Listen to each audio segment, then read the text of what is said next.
All right. Test 1, 2. It looks like I'm working. I don't know.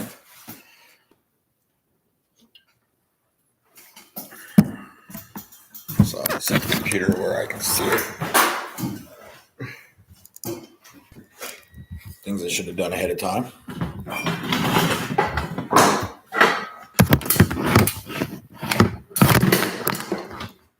That was only important. Oh, what are we doing today? We are doing a thing. The thing I don't know. Here we go.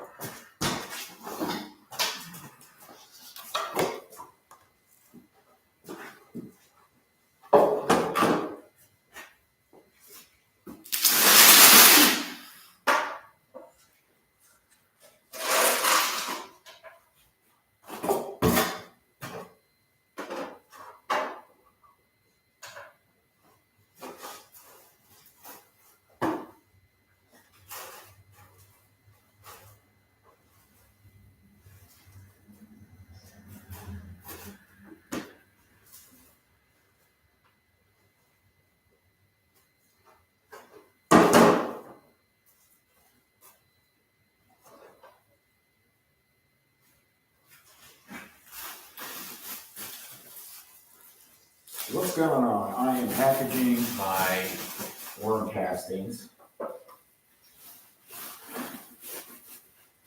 storage.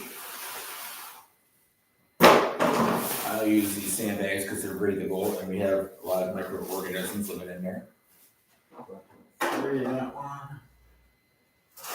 With 10% more. What do we got here? 3.1, 2, 5.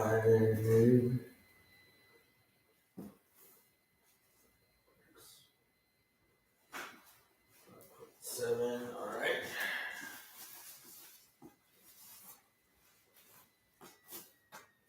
That's 11 pounds. No. So let's put that there. So guarantee this little shit.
There's a 20-pound bag. Put that off to the side.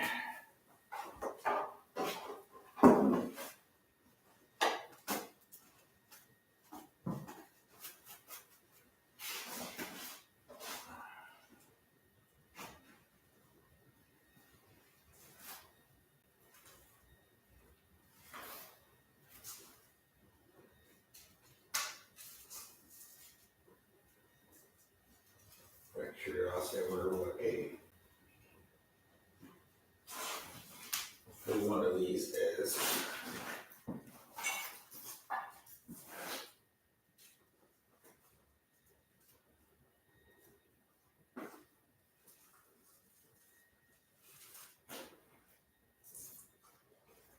£8.5 pounds.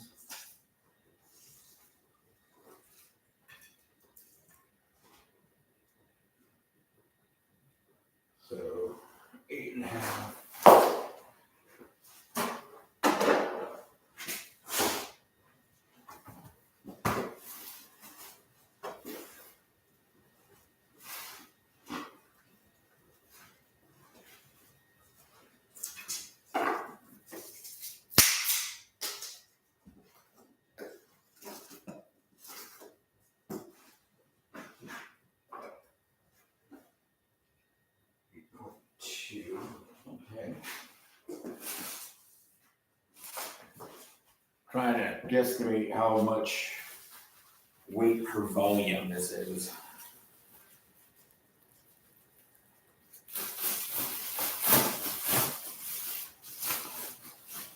That's about 8.2 and 8.5. It sounds like a little moisture on the bottom.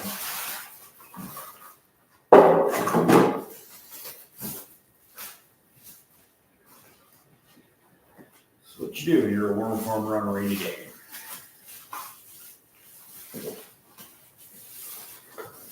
I'd love to be an actual farmer. 17 and a half.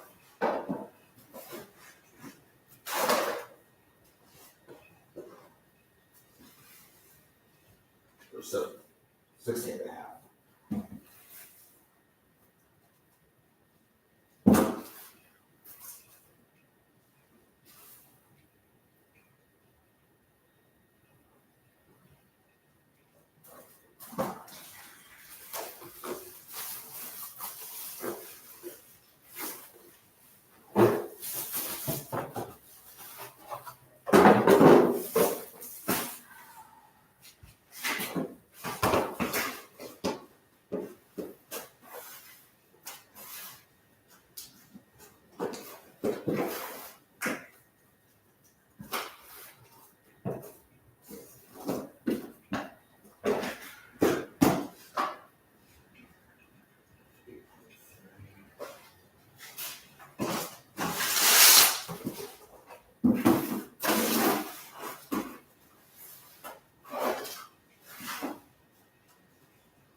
And a half.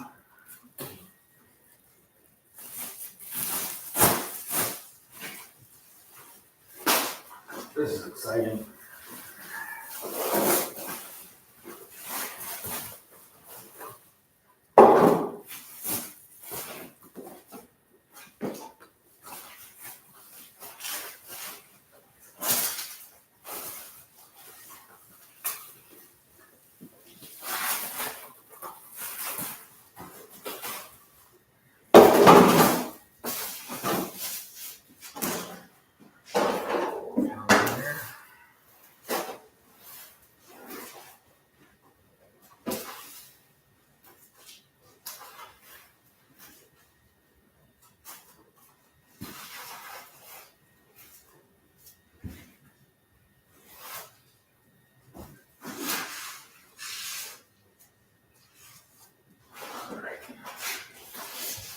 Fun times.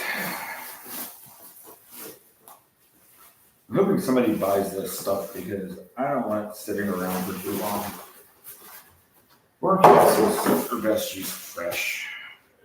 You let them sit for a lot of time. That microbiology starts dying off. Yeah, that's why. But the stuff you get on Amazon, it's pretty much trash. By the time you get it, it's going to be dried out. It's probably sealed up in some cellophane, and they can't do it. They can get oxygen. You could end up with an anaerobic.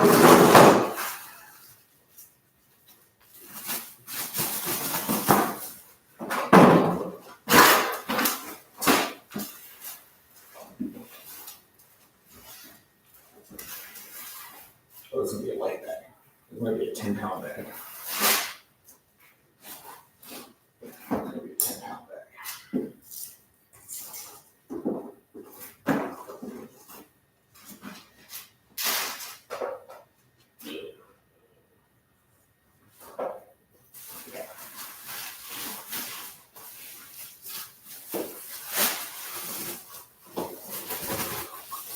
This is just for my breeding series.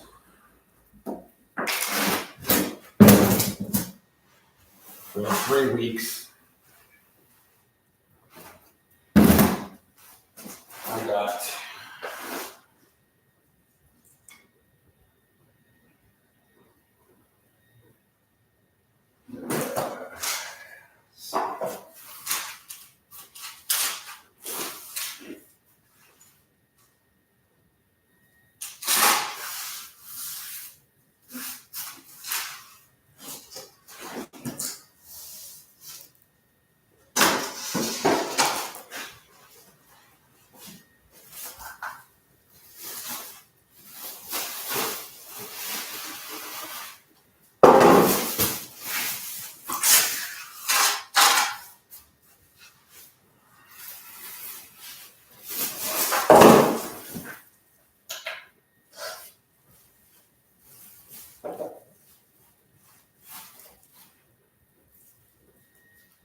20, 40, 60, 70 pounds in 3 weeks. And I was a lot of the worm castings, they were very damp, so they didn't go through the trauma properly. So a lot of them ended up going back into the breeder bins, or actually they went out to my big bin out back. So, yeah, I would say actually probably about 75% of them, because they were so damp, turned into mud balls when they went through the trauma. So 75% of them with the cocoons went out the big bin out back. So, yeah, you definitely get a lot of worm castings from a little bit of worms, no doubt. I mean, shoot. I started with. So basically, when this whole breeding cycle started, I had 2 pounds. I bought from Mimi's Worm Farm, so it's about approximately 2,000 worms. And then I bought another 2,100 worms allegedly from a dude on Amazon that. I don't know, his math is a lot different than my math, I guess, but it did not look like that. So anyway, and then I had 500 worms. Let's just, you know what, for the simplicity of it, let's call it 4,000 worms I started with. Or I had going on 3 weeks ago. 3 weeks ago, 4,000 worms. I got 40, 60, so it was a 75 or 70 here, 70 pounds here. But I guarantee you, I threw away, or I put out in the breeder bin, because it just turned into mud blobs around the cocoons and stuff, twice that. So about 150 pounds of worm castings in 3 weeks. From about, no, that's not an accurate number. I don't know. These are the grade A worm castings. The majority of my bedding material is cardboard and leaves with some peat moss in it. So obviously that is not cardboard and leaves, and it's pretty much almost pure worm castings at that point. It's hard to say 100% pure, you know, but it's pretty damn near close to. Yeah, these worms, I'll tell you what, they just do amazing things. Another thing I want to work on today is the old winch motor. Freaking works awesome. Like, this thing is just straight up awesome sauce, like 100%. I keep forgetting the camera's over here. So now that I know the trauma works, I want to put a little more effort into making it more of a less prototypey thingy and more of a actual functional thingy. I built the sled for it last night, frame for it. But now I want to work on a better motor mounting system, because I realized my flaw was the motor was shifting, like from thrust and whatnot, forward and aft. And that was what was causing me to have leakage where the trough went down. So I have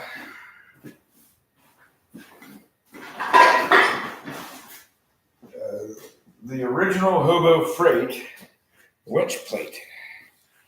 And the original mounting holes are right here. I had to drill one out because it was seized up. And upon further inspection, it looks like they used that Alabama Loctite and just had cross-threaded this fucker right in there. Excuse my language. People from Alabama. Yeah, so it looks like they just cross-threaded it into the frame of the motor. Either way, it's a thing. So what I want to do is cut this off, because this is the part that actually houses the spool. So the motor sat on this side, and the spool was here, and it has like a bushing on this end. That shaft ride. Well, technically the rope went through better, but it was here. You know what I'm saying. And the motor feet were right here, like the feet of the frames. So what I want to do is just cut this off, this front part off, and put some holes in here so I can mount it down to that piece of wood. And then that way the motor's always in the same exact spot. In hindsight, I regret, well, no, I had to take it off so I could rebuild the dang thing. So yeah, I'm gonna go delete some of this. But the thing is, it's got the electrical data tag on here. You can see, but very useful. I mean, 110 volt, 850 watt, 7.5 amp, single phase, 60 hertz, 1 1/8 horsepower.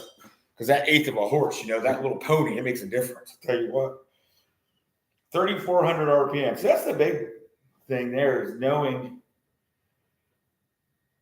your RPMs. Because if I did have to do a belt system and a pulley system, I could break out my old manual and figure out what size pulley I need and what size belt I need to make all that fandangling work. Wow, I'd have to use a tape measure too, but I'm gonna take a picture of this for historical purposes because I think it's gonna be, I don't know, I just have this feeling that if I don't and I can't cut that off, I'm gonna forget it and everything's gonna go to shit. I'm gonna need to put belts on. So I was even kind of considering doing like a belt like they have on a drill press with multiple pulleys, like I can't remember what you call that, but because it does have it has a shaft here on this side that spins at 4 RPMs. I was really pretty positive I was going to have to use this shaft instead of this shaft. Like I said, them bearings are shot. I should take this apart, look at the bearings in it too.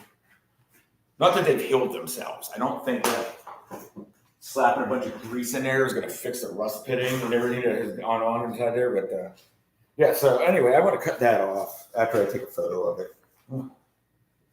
The range, it doesn't work all the time. But this is good info. Turns out you can get these winches for about $70. So I'm kind of actually kicking around the idea of making a second trommel, a more better trommel. Maybe put it up for sale just to see how. I mean, shit, these people got these hand crank ones you can buy for like $200 and some bucks. This thing's manual or not? Yeah, you push a button in and you can sling whatever dirt you want in any direction you want. I like it. Okay, so I mean, yeah, if the grid goes down, we're all screwed, and whatever. With paint marker and a square. All right, we're gonna need about it. Paint markers. I'll tell you one thing: if you don't know about these things, you should get on board. They're freaking amazing. Not only can you color your queen bees with them, or any other insect you feel like coloring the back of, because who doesn't want to color random insects? But they work great for metal work, and there's just all kinds of things. They have a million uses. I started labeling everything with paint marker. I know it sounds kind of ridiculous, but we could go, I don't know, about right there where the feet used to sit, so we're just going to go a little further than that. Right there.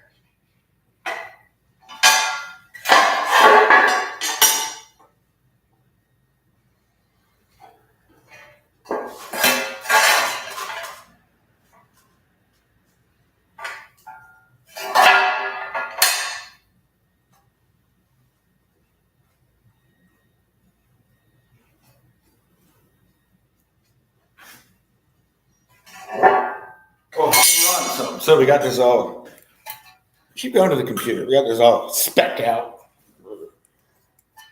Cut that, cut off wheel. You need a cut off wheel or the miter saw's over there. Oh, you don't want to go digging that son of a bitch out. That's heavy. Yeah, we're going to use a cut off wheel on that. Organization skills, I need them one day. Freaking 1,000 tools.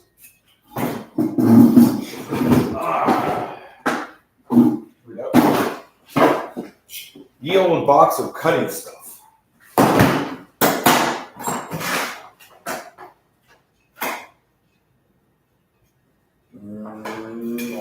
harbor.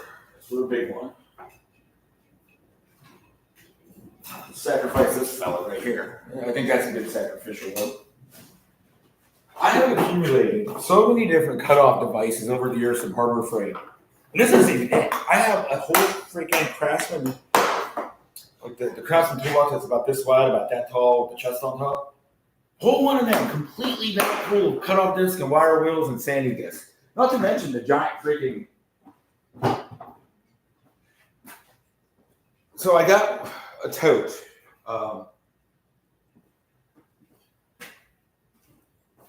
And they're tethered.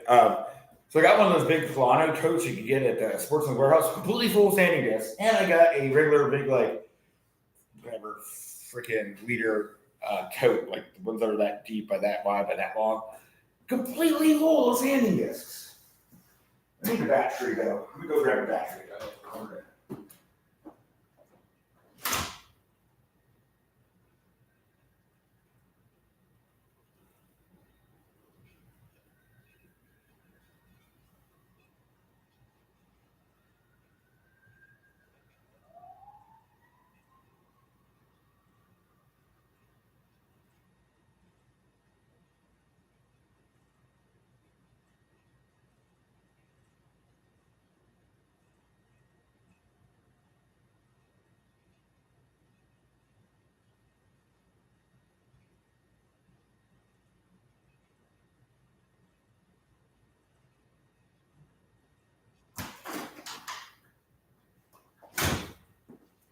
All right, so I got me a battery. It's actually full. Holy crap. I filled it up the other day because my roommate was going to be doing some work. And you know how it is when you go to do a project out of town and it ends up, when you're away from all your tools and stuff, nothing ever goes right. So he was a couple hours away, so I gave him made a little to-go bag of various different tools because he was doing some electrical work and, things never go the way you ever planned. Something simple as a light switch or whatever always turns into a freaking fiasco. Look, I'm going to wear glasses so I don't have to squint talking to you all. I don't want to have to be like squinting later when I'm talking to you all and having like a pirate, I don't want to have pirate eyes.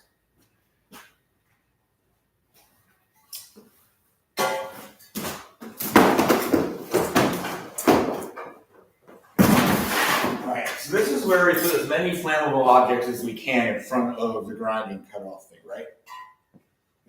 Yeah. I mean, you can. So there's one time, fun fact.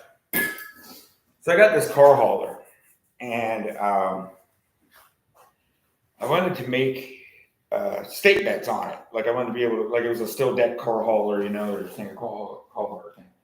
So I wanted to weld on some of the 4x4 pipe, 2x4 pipe. I'm sorry. And put stakes on the side. The hole was something for my dad. I can't remember what it was. But so I'm out there welding, and my dad's standing there. Fire watch, we'll call it. Next thing you know, a dang hot amber lands in the cuff of my pants. My pants start burning. God, it's angry today. Woo. But so my dad is laughing, and I hear him laughing. I got my helmet down, but I hear him laughing. The next thing you know, I feel this like thing, and I'm like, oh, probably fire ants from the south. Fire ants, And my dad just starts laughing louder and louder, and I'm like, well, I'm still welding. Like I still got my thing going and kicking this fucking thing. Next thing I just stopped and I told my helmet, I'm like, what the fuck? My whole pants was on fire. My dad did not. God bless him, but he thought it was hilarious that my pant leg was on fire, and I just kept going. I didn't get hurt or nothing. I'm sure if I would have been fully engulfed, he would have like done something, but he was just laughing his ass off that my freaking pant cuff was on fire. Like I said, nobody got hurt or nothing. It was a little warm, but he thought it was hilarious that I just kept going. I thought it was fire ants. I legit thought I was just standing in some fire ants. Yeah. Fun story. Okay, so, this is why I hate safety glasses. You can't see shit. Yeah.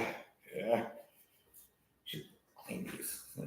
Okay, so what we're doing, we're going to cut that off, and I went to get a battery. I got a battery. I got a grinder. Got a wheel. Put a wheel on here.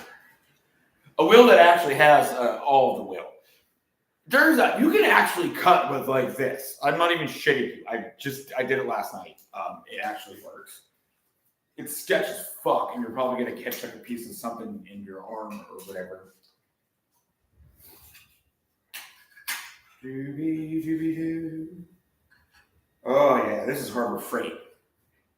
I'm just flirting with disaster today. Like death is a second away when you're using Harbor Freight stuff. I like the thrill though. It's like people that jump out of airplanes and shit. Oh, should we aim it at my balls? No, we're gonna flip this around. Which way do we want to aim it at? Because you know, if you go this way, it sends it straight down your mandates. You aim it that way. We're gonna go this way. How about that? We're gonna go safety.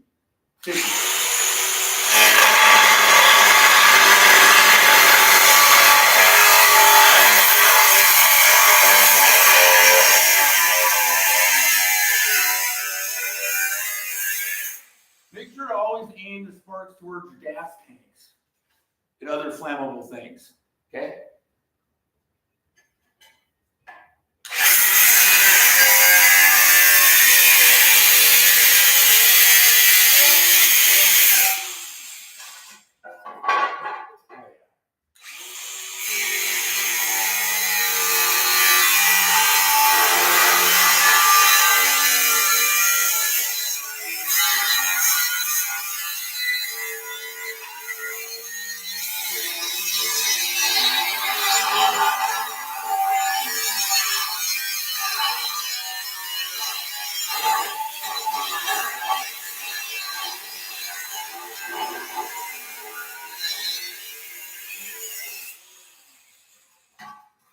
Isn't this fun, kids?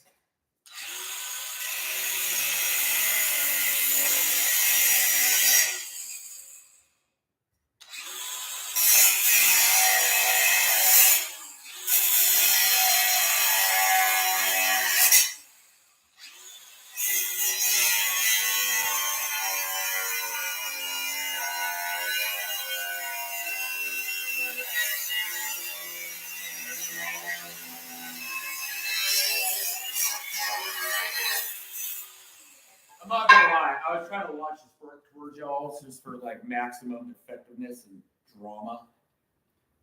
It works so well. All right. Now, for the sake of whatever, I don't know, I'm gonna whack that sharp edge off so we all don't get the tetanus if we grab it. Ain't nobody under tetanus. I swear I just had to flat this out the other day.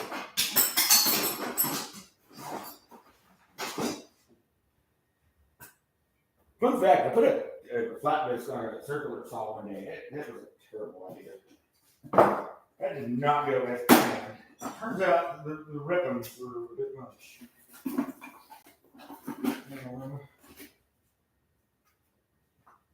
Yeah, we're good with this one. It hardly has any life in it.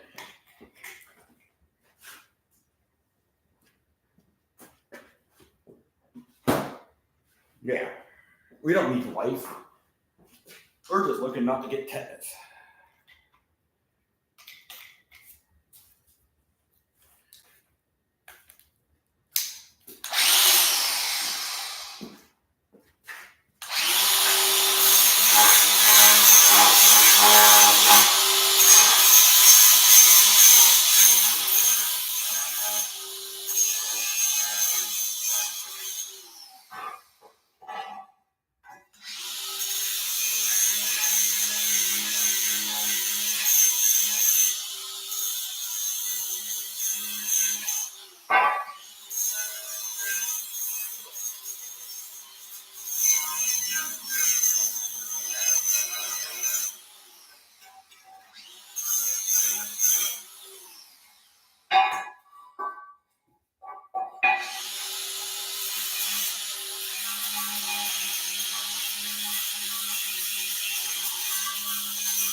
Ain't nobody getting no tetanus. Oh, okay, maybe that one's fine. Maybe that one.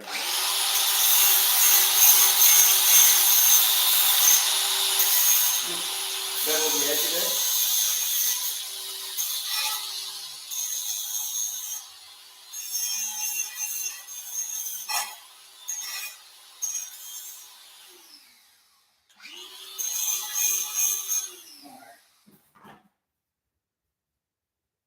Oh yeah, that is beautiful.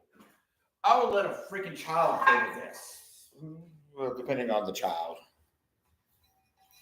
Yeah. So we got us a new mounting bracket. That's a good thing. That's a plus. Now we can have like a certain degree of what's the word I'm looking for? Structural integrity. I bet you don't point it at the floor. I'm standing up here. Yeah. So we can have some structural integrity with the whole worm separator 500. Not to be confused with the dust collector 500, which apparently the electric bill has gone up immensely since I've been running that pile of crap. It's gonna get deleted. I'm just not doing it no more. It's not worth the power because it doesn't do that good of a freaking job. Like it does an okay job.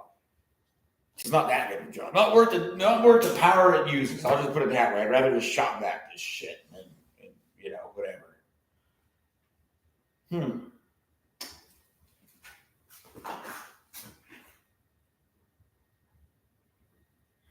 I will do a video on welding shit, but my welder's over in my storage unit, and I will get it probably in the next couple weeks or so.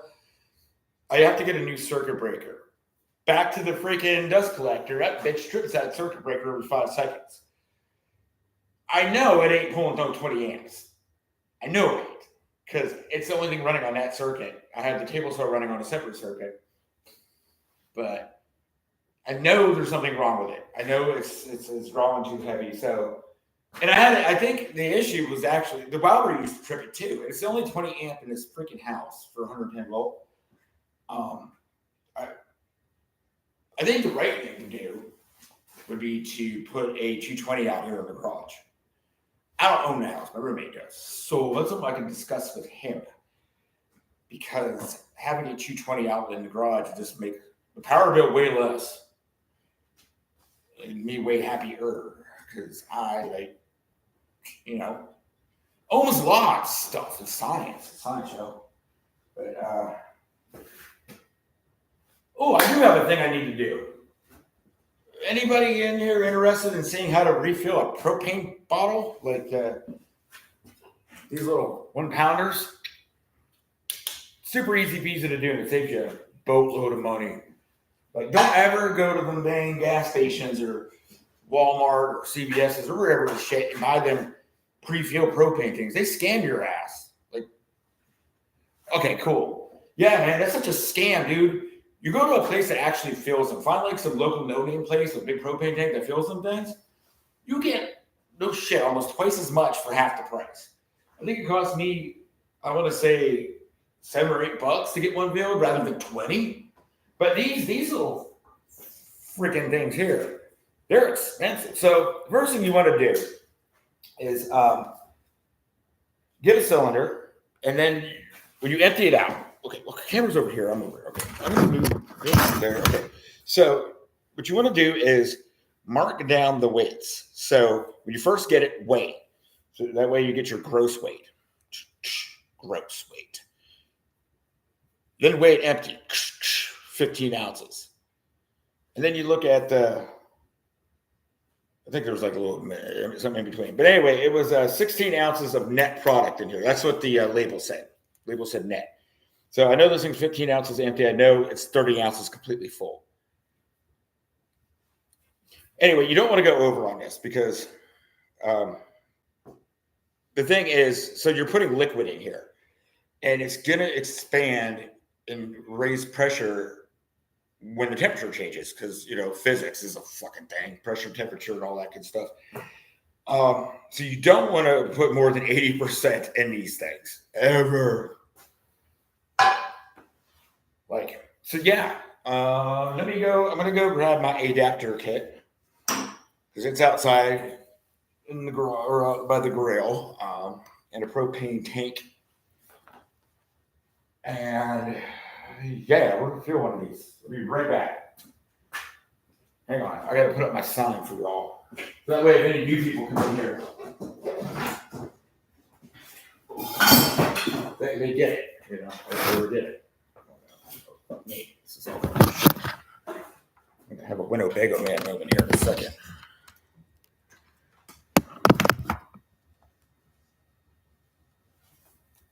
Yeah, exactly. Like most of the U-Haul places and stuff, they freaking fill them things. That's where you get it done at. And don't go to Farm and Tractors. Go to the little local mom and pop places. It is freaking ridiculously cheaper. But I'll be right back in 1 second. I'm gonna go grab all kinds of flammable stuff. We should have done this before out or cutting, you know? It would have been more interesting.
Okay, I'm back. Sort of. Ish. Kind of. I'm just the ghost of me. That's all you're hearing right now. I'm looking for a missing propane tank. How does one lose a propane tank? Like, how is that a thing? How does that happen? Like, no, there's one in here. I got 3.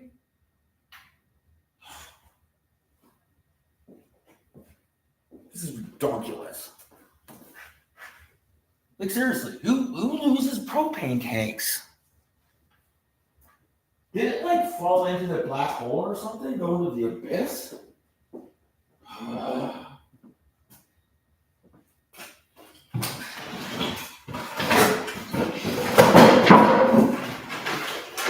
Another thing, dust collection is going to be today. That's going to be an advantage. Dang it, I don't want to have to take the one off the grill. No, I got three.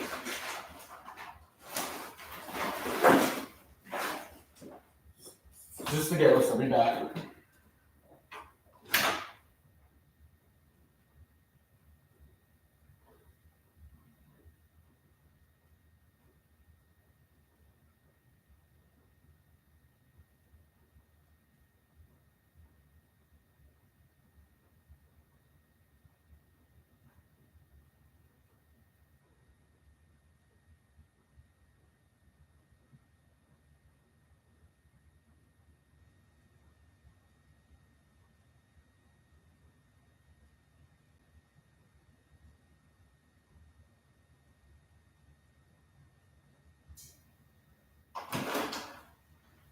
Okay, now my propane tank. It was underneath the grill where I put it last. So, all right, so spin you all around here. My camera, computer set up so I can see. Lordy, lordy. Not today, devil, not today.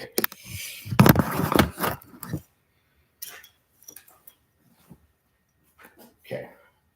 Let me move my coveted worm poop out of the way. I don't want it to get destroyed in the, pending disaster that's about to become a freaking mean home news and shit and stuff. Okay. Okay. So you can refill all these various different propane things, like your ISO tanks for camping. But I will say, okay, so propane is different than what is originally in these tanks. They use isobutane and propane mix. They will work at a lower temperature because of that. If you put propane in here, when it's really freaking cold, it ain't gonna do shit because pressure, temperature, thing. So low temperature, low pressure probably won't run. So this is only work for warm weather camping. Like if you're using one of these things for like you keep in your vehicle or whatever for cold weather survival in the winter, if you break down in a blizzard or whatever, do not put propane in these. Do not. They suck enough when it's cold. It will suck way less or way more. You put just propane in here. So don't do that. Don't do that. In fact, like if you're gonna do something like cold weather survival kit for your car, use like an alcohol stove tank. There's plenty of freaking videos on how to make like alcohol stoves or use petroleum jelly and cotton balls, which I love for fire starter, but yeah, you don't want to do that. So you are going to need an adapter kit, as Johnny Cash would say. It looks like this. This goes under propane. This goes under baby propane. And then there's yet another adapter kit. I got all the adapter kits in here. Is this one?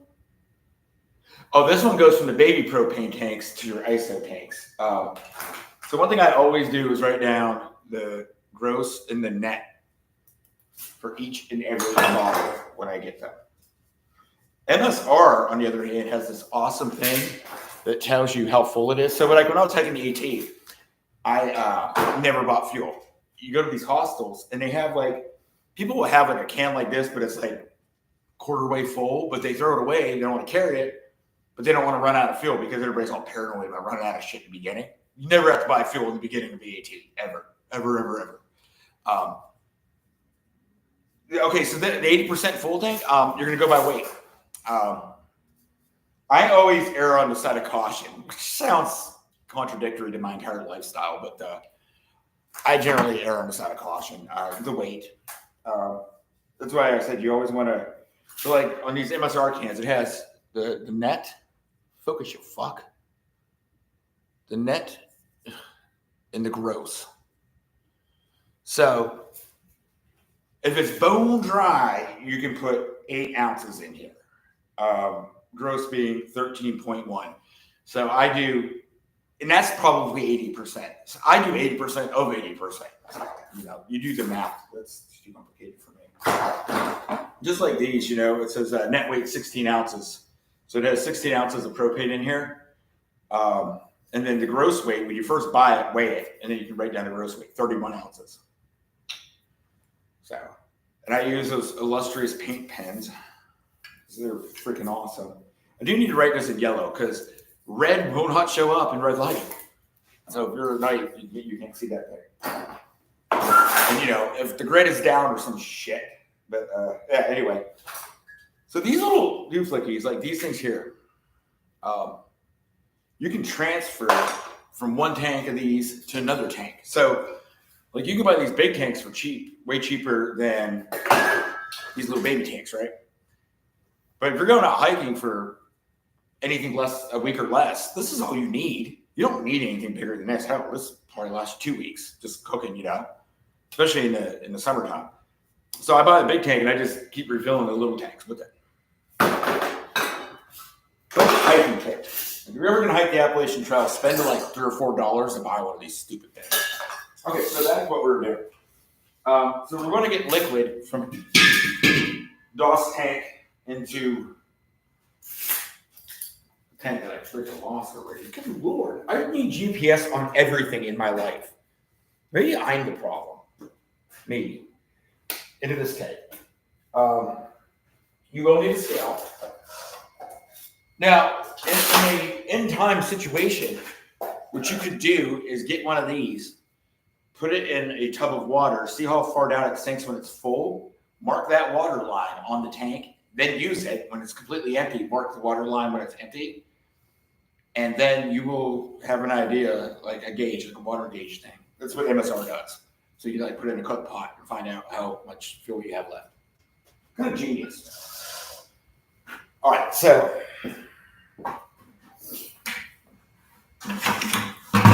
today, next thing, we blow up the freaking house, probably. You gotta get the kinks out of it.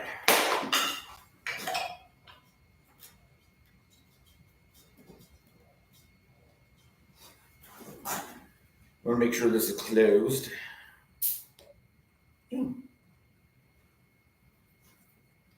Okay.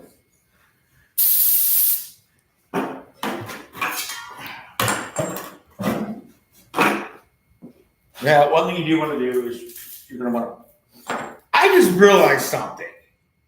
I got a gas hot water heater right here. I'm going to open up the garage door for this. So we don't go making house go boom. We don't want house to go boom. I'm kidding. It's way over there. It's like 30, 40 feet away. It's probably not going to be an issue, but you know, safety.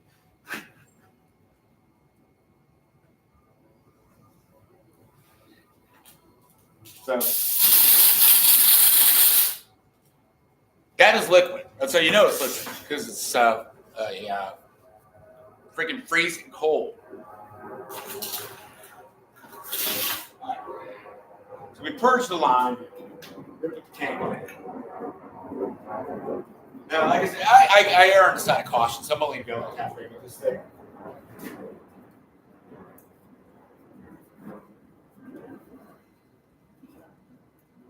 All right, so now we're going to put it on the scale.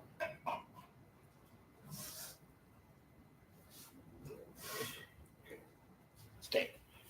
See if y'all make y'all see a little bit better here. So I got it on the scale, right? We're going to zero that thing out. Now, ideally, you want this to be colder than that. That will help the liquid pool draw down into it. So I only want to do half on this, just caution, you know. So we're just going to do 8 ounces. So I'm going to set units to 8, or units to ounces. Ounces, tare, okay. And it is now refilling.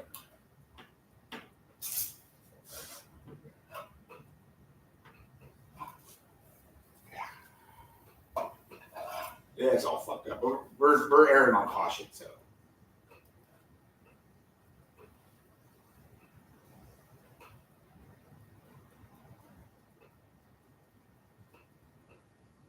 We're at 1 ounces.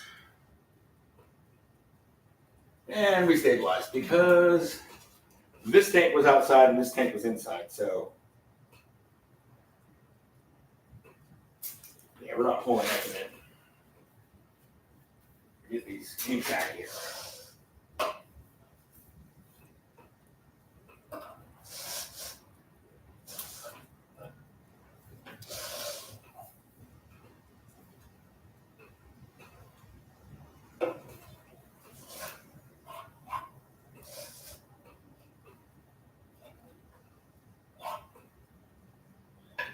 Okay, so we're gonna go to a plan B, not the one that kills the babies, a different plan B.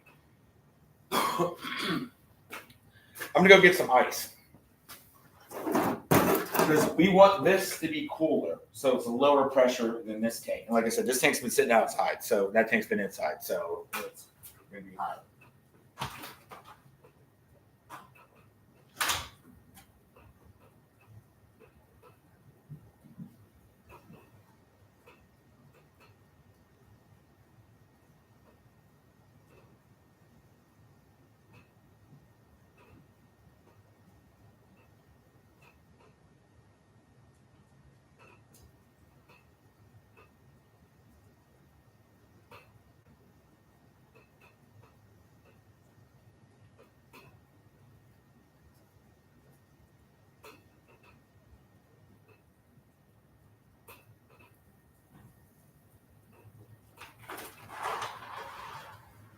I should probably throw down a legal disclaimer. Don't do any of the dumb shit I do because there's a high likelihood you can die. Oh, lightning. Oh, this is perfect. I'm working with flammable gases with the lightning storm. Yeah, America. Okay.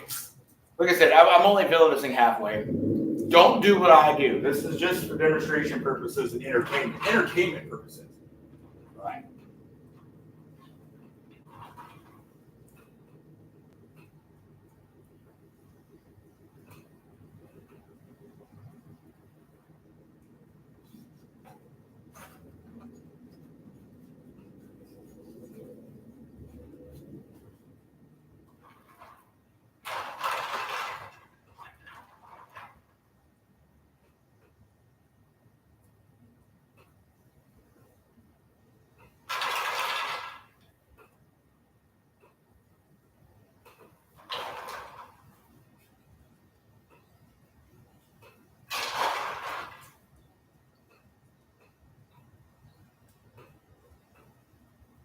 It's taking it, but it's taking it slow because it's like I said, this tank's cold.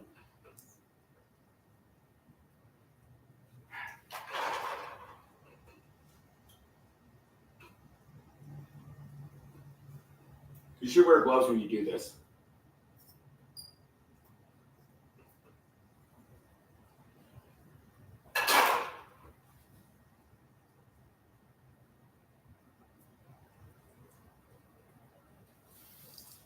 She's going now.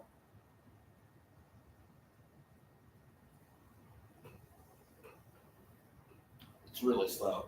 Like if you let this tank sit out in the sun build up pressure, and then you let that sit in the freezer for a while and then do it, it goes super duper quick.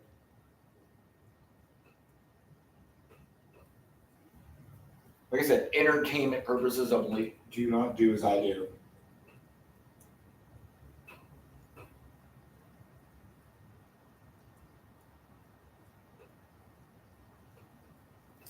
Oh, F this noise.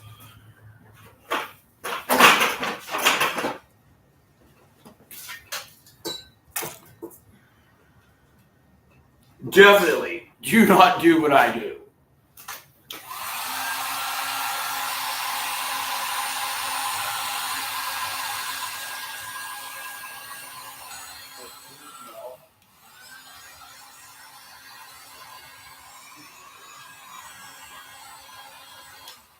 Now we're cooking. 2 pounds. I'm sorry, 1.8 pounds.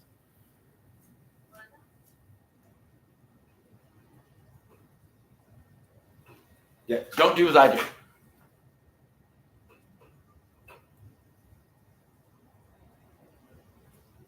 Oh yeah, no. Well, pressure and temperature have it's. So I do this with like refrigerants too. Like if I got a machine and I'm trying to get the refrigerant out of it, the refrigerant will get trapped in the oil in the compressor. So I put a heat gun to it, and then that'll force the refrigerant to boil out of that oil and then into the tank. So putting a little heat to it raises the pressure of this tank, forces it down to that tank. Now it's liquid because it's coming off the bottom. The way these valves work is it's just a valve, not fancy.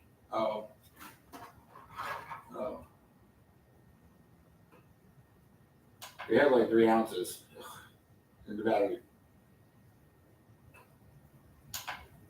Yeah, we're gonna stop there because, unfortunately, the dang scale is over the limit.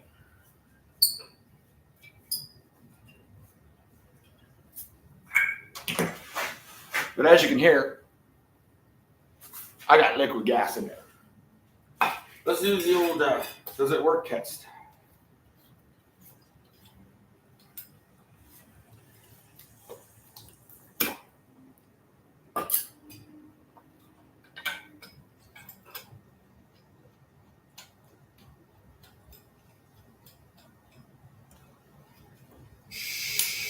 Oh yeah, she works. Sparking Miner doesn't, but she got gas in her. Look at that. I think it was dead empty yesterday.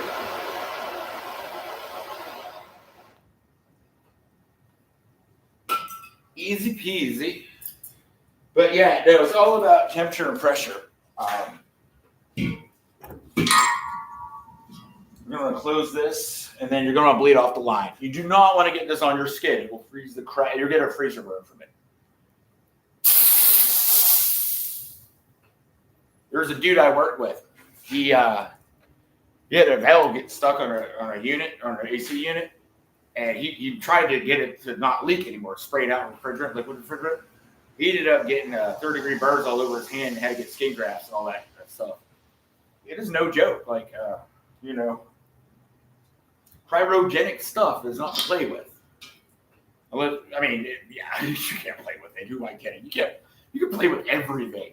You might get yourself fucked up doing it. Cool.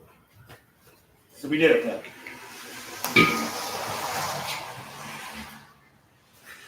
Like I said, that you can take this tank now and refill these little tanks with it if you want it. These are all full. But, yeah.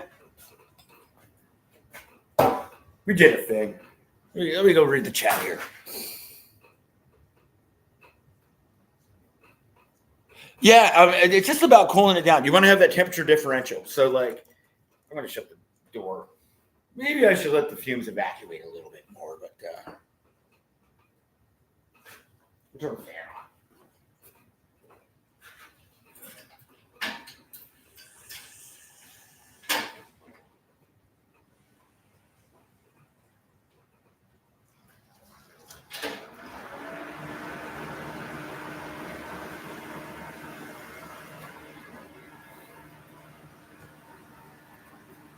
Yeah, we got all kinds of company going on here in Redneck Estate today.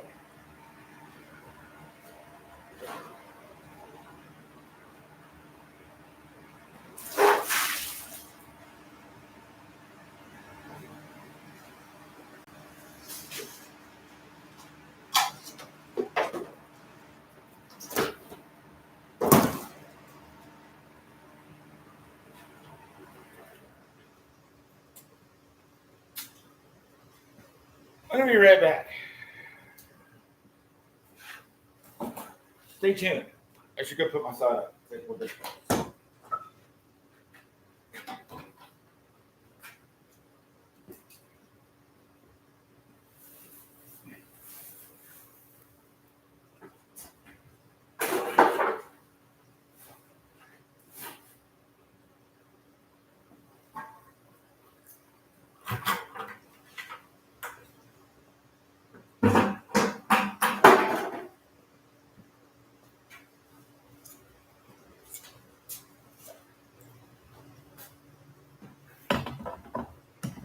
Dude, I love acids and chemicals.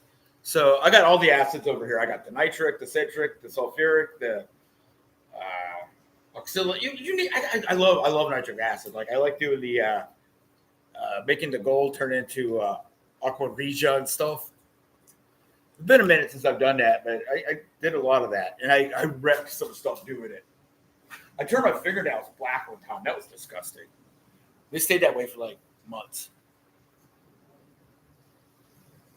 Oh yeah. If it was in refrigerators are dangerous, but as long as you have a healthy respect for them, it's really not that bad. Like I'm joking about the danger level of a hot water heater. That it's like way over there. It's not even close. And I had to cross the rope and the fan going, so it's not like it's ever going to be in a quantity enough to actually start a fire. And if it would immediately shut down a hot water heater anyway because they have a sensor on there. So. But yeah, I'd probably lose some eyeball hairs.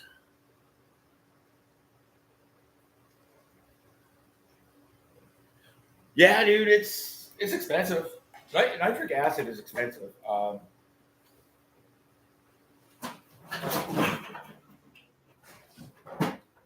I think I got 2 bottles of nitric.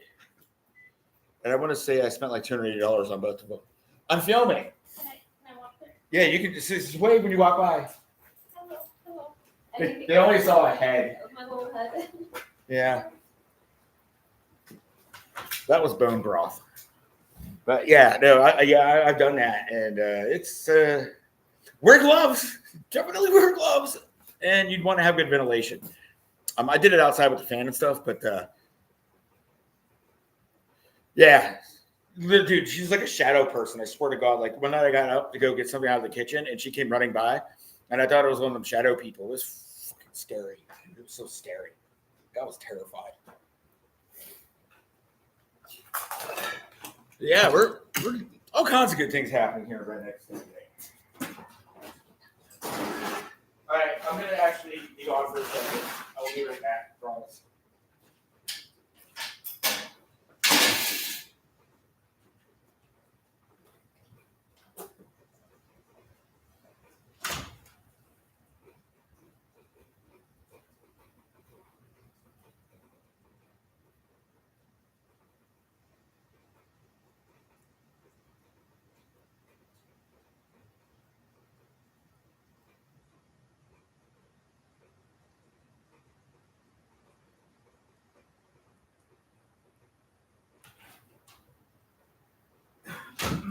Not really here, just the ghost of me. Doing this.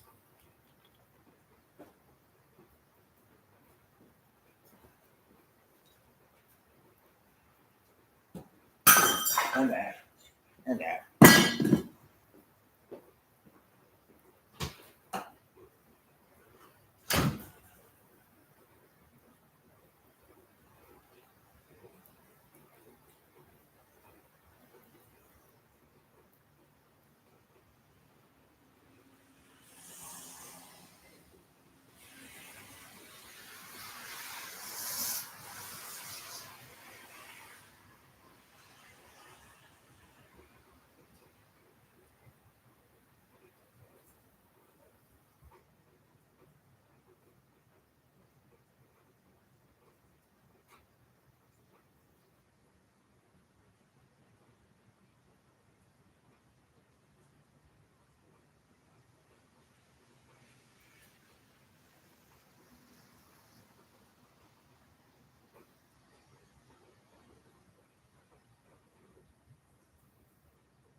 Okay, I'm back. we're gonna move some stuff over there. I gotta put that hazmat away, you know.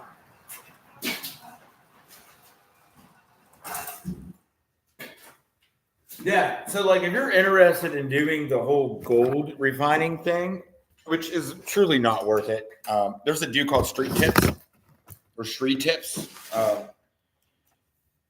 His stuff is pretty freaking awesome. I really like his videos. He's got one of them calming voices that you can fall asleep to, like Jerry Rig Everything or Bob Ross. Bob Ross is my go-to for insomnia. Oh, that man. He's a siren with his voice. But, all right, I'm gonna sit down here. Oh, dude, it's fucking flooding out there in Redneckistan. It's just terrible here. It's cool to watch. Like, watch Street Tips. I highly recommend him. Like I said, he's like the Bob Ross of making things disappear with acid. Like Bob Ross makes happy trees, Street Tips makes things just disappear. Use that information how you want. You know, Aaron, I want to make you a mod. I wonder if that's like a thing, because you're like my number one subscriber, supporter guy. You know, how do I do that? Wait. Huh. I'm still learning, but I'm kicking this stuff around, you know, because if there's one thing I learned from my brother's channel, me and my brother are going to be doing a live stream soon, maybe this weekend. MK Ultra hiking and gear review. Funny dude. So we might be doing a live stream this weekend, and how do I do things? I don't know.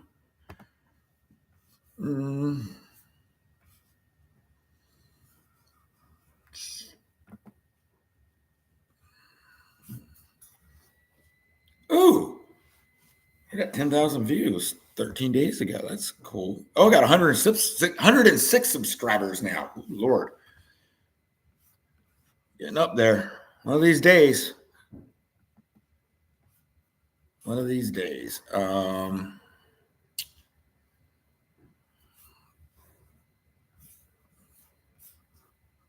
Where is, I don't know what I'm doing. I have no idea what I'm doing.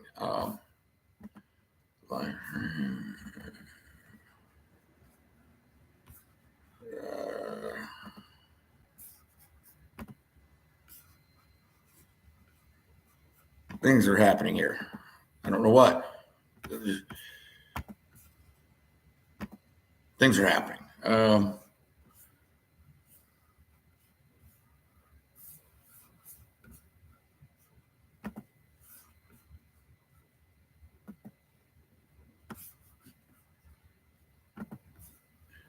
Let's see here. I don't know why all these.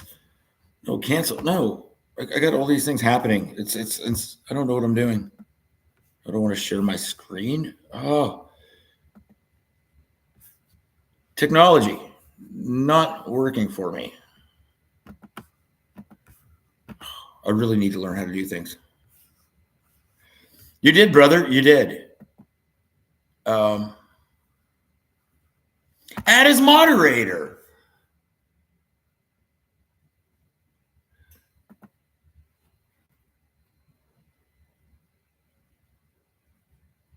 Yeah, dude, you're a moderator now. You get a wrench because you're A1 number one. You're what do they call dictators? You know, other than dear leader. I don't want to say like a surfer or anything like that. You know, because that's kind of fucked up. Dang, I don't know the words. The English language, it still confounds me. Oh, dude, no, YouTube's just a secondary thing. Like, it is just a way to pass the time and do random things. Honestly, when I actually like start selling, like I got a bunch of stuff up for sale on Craigslist and Marketplace. And if people start buying my stuff, my worms, my worm castings, my beekeeping accoutrement, then I'm going to make another spin-off channel, like an actual legit company one where I'm not fooling around, almost blowing myself up and stuff, you know? Yeah, Mint. Mint is right. 'Cause God bless. Is it Dozenbys plus that minty Canadian? Him and AVE, I love them too. And that other dude that does the hand tool restoration guy. Love me some Canadians. Like most Canadians suck my asshole. Like Justin Trudeau is the devil. Him and Gavin Newsom are the devil. I'm convinced they're just the devil. But there's so many good Canadians. Oh, and what's that dude? Dang it, he's a farmer up there. Shoot, I can't think of his name. What the hell is that Canadian dude's name? Oh, Quick Dick McDick. Oh, I got to check this one out. Yeah, Quick Dick McDick is a good one. He does a lot of good children's stuff too. But like Quick Dick McDick, funny guy. I think a lot of humor comes out of oppressed people, you know, because all you can, at that point, all you can do is laugh about things. You know what? I feel like an oppressed human these days. He's not bad, man. I got on board with a lot of those Canadian channels the way I saw how they did the trucker convoy people, because I've been a trucker before, you know. I done that from time to time, and not even gonna lie, I actually considered doing it today. Company local was offering 4-week vacation, 60 cents per mile, and home every week over the road, and I was like, maybe I ought to, because you know, the old pension doesn't get you very far in life. So, yeah, I was really actually kicking around the idea of truck driving again. And yeah, me too, dude. Like, that's when I found out, like, the real Canadians, who they are. And I got a cousin that lives in Canada, full disclosure. Man, she drank that liberal Kool-Aid. And be wait, right? Like, I don't know. I don't know why you want to have Big Daddy government take care of you. I just don't understand that stuff. You know, I want to be a self-sufficient man and make my way in life. I'm not saying I want to be an isolationist, but, you know, I just think there's something to what our grandparents and shit knew. I mean, hell, you ain't going to find a dang American. Let me say this in a non-racist way. A white person that knows how to swing a hammer and use the damn hammer properly, you know? There's a freaking 100 Guatemalans, Mexicans, Venezuelans standing out there by Home Depot that know how to do it. And then they wonder where all the jobs are going. And then all these fools go to college to learn how to bloop on a computer and fill out a spreadsheet. And the moment things go south for a company, who's the first people to go away and get replaced by AI? The guys that go bloop on a computer because they don't need them no more. Guys with trades, guys that know how to do things, fix things. That's what really matters in life.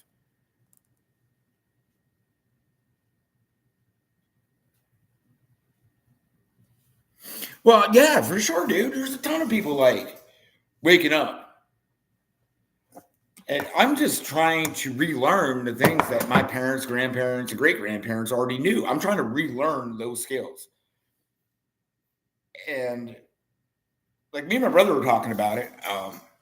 The big takeaway I want from my channel to be is, well, one, my path to starting a business from nothing, like literally freaking nothing. You know, I gave up a lot of things to do some things. And anyway, it got me into the situation I'm in, and that's fine. It's not like a bad thing. It just is a thing. But like showing that you can don't look at junk, don't look at garbage the same way. Look at it as another resource. I look at the trash can every day when I go and like take out the trash and I see things in here. My roommate thinks I'm crazy because I'll start yanking shit out of the trash can, and I just see it as a different thing, you know. Like I used to be this way with cars. I love restoring cars, and I would find these old shitbox cars, and people would be like, "There's no way that can." I had a Porsche 914, and any human being with have a brain would have been like, "No, this thing just trash." It was rotted out. Like the frame was rotted out. I put it up on a lift and it split into two. It literally split into two pieces. and I was in the Navy at the time. I was at Naval Air Station Oceana out there, garage I had on base, and everybody laughed. And I was like, "You son of bitches, just wait." I ended up making up a giant frame network of piping and turnbuckles and things, and getting it all lined up and rewelded in all new longitudinals, the floor pans, everything. It took about every weekend for about a year and a half. Not every weekend, but about a year and a half to build, and end up being a beautiful, beautiful. I keep talking into the computer, but you're here. But yeah, I think my thing is I'm okay. So another thing is I'm concerned about a grid down situation, and I don't think I know. People aren't ready. Like I have a roommate, freaking stellar dude, hard-working kid. He's 25, 26 years old. That was his girlfriend that walked by, the one I called Bone Broth with the hat. So she was picking him up to take him to the airport for work and that. And this dude's a hard charger. But the reality is people don't know how to be self-sufficient. They always rely on others. And I'm not knocking him by any means, because he tries. He tries so hard to do things for himself. You know what I mean? Like, he'll give it a go. Highly respectable. But like, I blame my generation for this. We're not passing down the knowledge that we passed, or our parents passed down. And maybe our parents didn't pass it down to us, or maybe we just didn't pay attention or whatever. But I blame Generation X. My generation was the one who fucked it up. I own that. Completely own that. Because, honestly, I was in the Navy, and I wasn't a father to my son, and I didn't pass down my knowledge that my father and his father passed down to him. So I'm just trying to pass down knowledge. And, you get into a situation, just redneck your way out of it. Another fun fact. So we got these solar panels on this house. My roommate did. Oh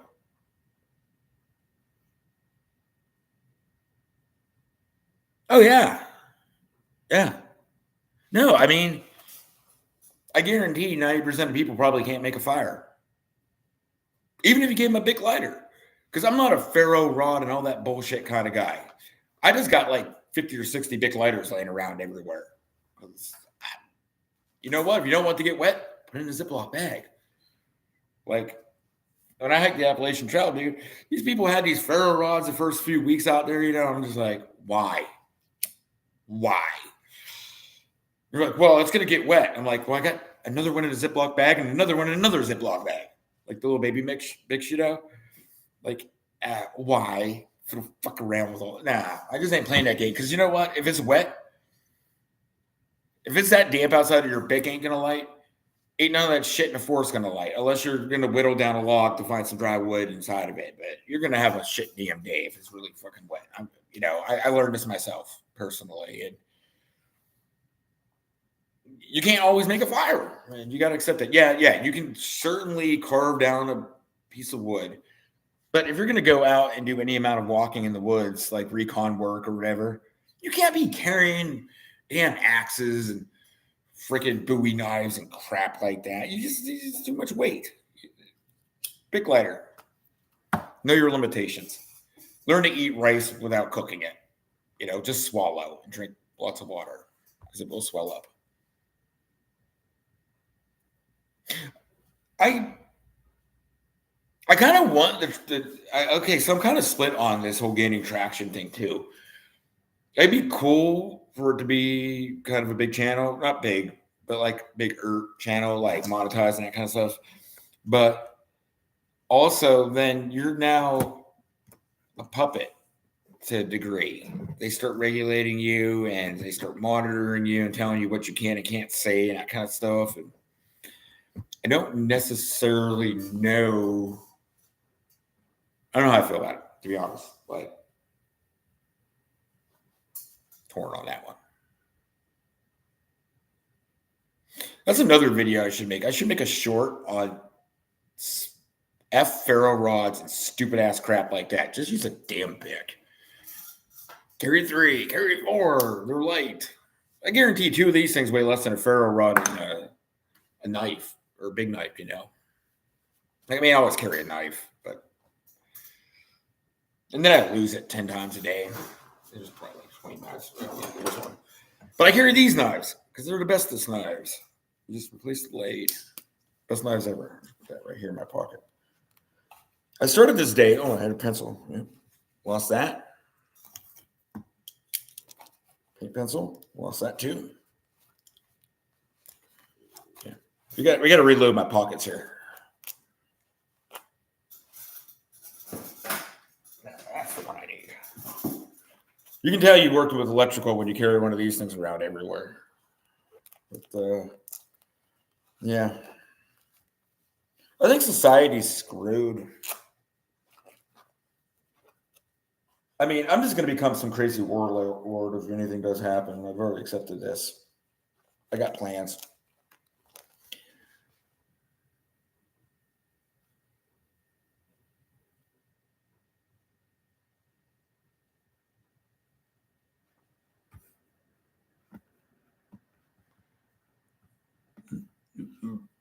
There's a little thing there.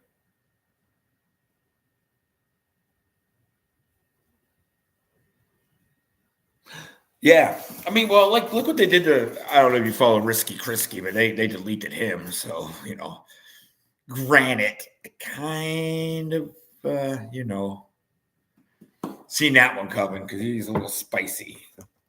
I try to be a little less spicy than Risky Krisky. Like, do I think the government sucks? Hell yeah. Do I think we ought to overthrow it? Not so much. I mean, you know. I do need to go grab something real quick. Ooh, lightning proximity alert. Ooh, that should be fun. I should go play the. Oh, I should go put up some antennas for my ham radios. That'd be fun. Lightning, radios, antennas. Cool shit. I'll be right back in 2 seconds. Let me put up my phone.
Okay, back. I don't know if anybody's still here. Holy shit, people are still here. Yay. Dude, I want to make a Redneckistan flag for reals. So back in the day, Eddie Izzard had this comedy skit called, I think it was like, "Do you have a flag?" I want a flag. So I'm going to try to show this picture of what's going on here in Greater Redneckistan at the moment. It's bad out there. It's bad. I think I have a trout stream now. So yeah, I don't know if you can tell. It's freaking bad. Like my shit was washing away, and I was worried about the beehives out there and things. So like, dude, so I do want to make a Redneckistan flag, and I want to do like a welcome to Redneckistan t-shirt, and have a little rainbow turd guy on it, you know, kind of like welcome to Las Vegas, but way shittier. Definitely way shittier because, you know, I can't compete with Las Vegas money.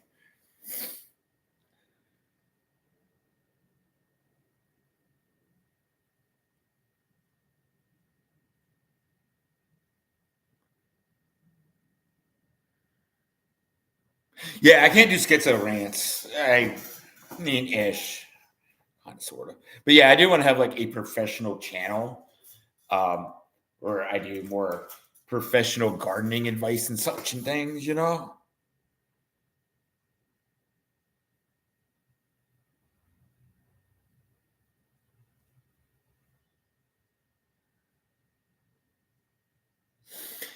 So the other day, it was crazy. I extended out the patio. I put down pavers this summer. Added about 13, 14 feet to the patio. And it just got inundated. And I couldn't go out any further. My roommate who owns the house wanted me to go out further to the end of the house. And I'm like, I can't, dude. Just the grading. Like it's a shitty freaking development grading thing. You know, like they just didn't put any thought into water drainage at all. The poor bastard at the end of the hill here. He's got a freaking pond in his yard. I feel bad for that dude. But he's getting all the topsoil that I put down after I finished the patio pavers.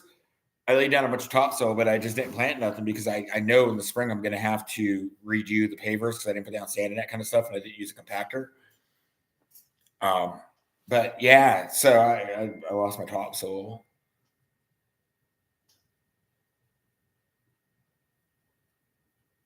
Well, I got 2 viewers. Here's my second viewer. Second viewer, come on, show yourself. And hit the like button and subscribe. Otherwise, you get the framing hammer. Nobody wants the framing hammer.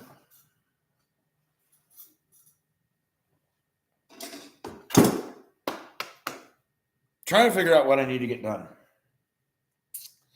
I need to tear apart the dust collector because it's a massive pile of crap, and I think a shop vac would do better in here.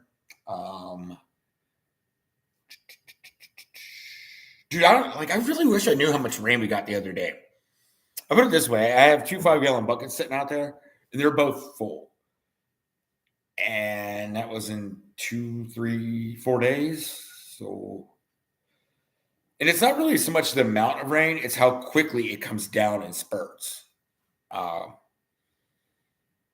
Like there used to be a creek bed apparently back there because I found like, you know, stones that have been weathered away with the water and such.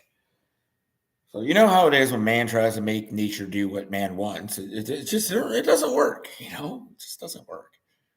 So, but I'm just worried about my beehives eroding, which is why I'm moving them. That and I faced them the wrong direction. I got them facing towards the west. I need to face them towards the east, get them out of the wind. So I think I'll be doing that here soon. Yeah, no, I mean, I have the actual data, and I used to use the shop vac for it. I have a 2-inch, 2.5-inch hose or whatever adapter. I'm just gonna go back to that because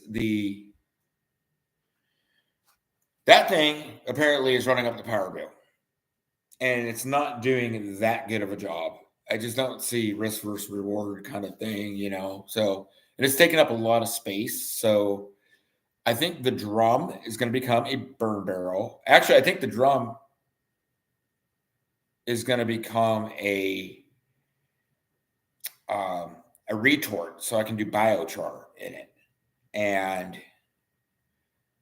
the rest of it is just going to be a sad pile of failure. Maybe one day I'll. That was Andrea from last night chiming in. She's doing the wedding shoot. She can't join us. She's like my best friend, like great human being. I was out in California this summer, and she came all the way out to Southern California to visit. Well, more so to get some tattoos, but she visited me in the process, and we hung out and did some things and photo shoots and that. It was cool. It was a fun time. She's a really good photographer. So, and one of the few good friends I have in this world, you know, because you got to have some good friends in this world. And she's definitely top notch, as much as I talk shit. I wish the second viewer would identify themselves. Dun, dun, dun. Say hi, second viewer. Don't be shy. I'm going to scare them away with my creepiness.